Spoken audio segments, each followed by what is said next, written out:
Let's compare user management. So I'm going to go to Configure, and then People, and then Account Settings in Drupal 8. And then in Drupal 7, I'll do something similar. I'll go to Configuration, and then Account Settings. The context settings and anonymous users have been swapped, but otherwise they're the same. We have an administrator role in both. And then in the registration and cancellation, the only difference is that in Drupal 7, you could set delete the account and its content as the default when canceling a user account, whereas in Drupal 8, that's not an option anymore. However, I'm going to open up People in a new tab, and I'm going to add a new bogus user.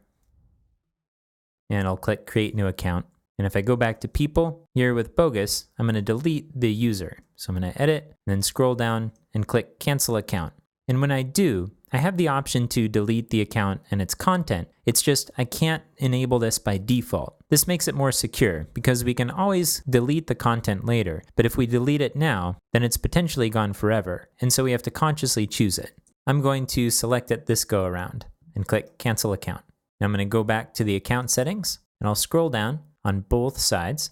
The personalization section doesn't exist in Drupal 8 for a couple of reasons. Signatures have been removed because most of the use cases where they would be valuable, you can now add fields instead. However, if you're running a Drupal 7 or Drupal 6 site and you're using signatures, then there's a signature module that's been spun off into the contributed modules repository so that you can migrate your signatures from Drupal 7 to 8. User pictures is now a field. It can be added and removed to users. In Drupal 7, it wasn't a customizable field at all. All the customization would come right here. So between removing signatures and moving user pictures to a field, this personalization section doesn't need to exist anymore. The email section is mostly identical, except now in Drupal 8, you can set a separate address besides the site email address for notifications about new users.